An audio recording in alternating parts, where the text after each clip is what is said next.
جب عورت اپنے بستر کے لیے مرد کو تلاش کرتے ہیں تو وہ مرد کی صرف 3 چیزیں دیکھتے ہیں۔ عورت کو بستر پر طاقتور اور خوبصورت مرد کی ضرورت نہیں ہوتی۔ عورت صرف اس مرد کو اپنا جسم دیتے ہیں جو اس کی جنسی تسکین کا بھرپور خیال رکھے اور اسی بستر پر خوب پیار کرے۔ لیکن عورت جس مرد کے ساتھ بھی ہم بستری کرتے تو اس سے اپنے جسم کی تعریف سننا پسند کرتے ہیں، لیکن جب کافی دیر تک گھر میں شوہر اپنی بیوی کی جنسی خواہشات پوری نہیں کرتا تو پھر عورت باہر کسی دوسری مرد کی توجہ حاصل کرنا شروع کر دیتے ہیں۔ عام طور پر جب عورت اپنے بستر کے لیے مرد کو تلاش کرتے ہیں تو وہ مرد کی صرف 3 چیزیں دیکھتے ہیں۔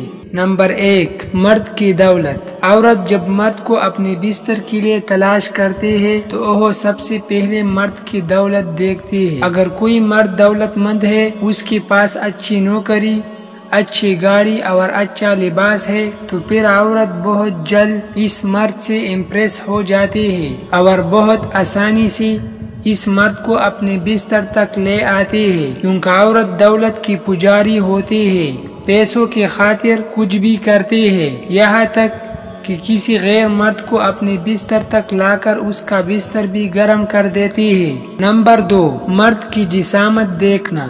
عورت جب مرد کو اپنے بستر کے لیے تلاش کرتے ہیں تو وہ لمبے قد والے اور اونچی جسامت والے مردوں کو زیادہ پسند کرتے ہیں، کیونکہ ایسے مرد کافی تندرست اور طاقتور ہوتے ہیں۔ ایسے مردوں کے نفس کا سائز بھی بڑا ہوتا ہے اور ایسے مرد ہم بستری کے دوران جلدی فارغ بھی نہیں ہوتی۔ لمبی قد والے مرد عورت کو بہت آسانی سے فارغ کر سکتے ہیں۔ عورت لمبی قد والے مرد سے ہم بستری کے دوران خوش ہوتے ہیں۔ نمبر 3، مرد کی شہرت دیکھنا۔ عورت جب مرد کو اپنے بستر کے لیے تلاش کرتے ہیں تو وہ معاشرے میں زیادہ مشہور مرد کو اپنے بستر تک لاتے ہیں، کیونکہ عورت سستی شہرت حاصل کرنے کے لیے اپنی عزت بھی داؤ پر لگانے کے لیے تیار ہوتی ہے۔ مشہور مرد کے ساتھ اٹھنے بیٹھنے سے عورت بھی سستی شہرت حاصل کر لیتی ہے اور عورت کو اپنی جسم بیچنے کے بدلے یہی شہرت کافی ہوتی ہے، اور عورت سستی شہرت حاصل کرنے کے لیے ایسے مرد کا بستر بھی گرم کر دیتی ہے۔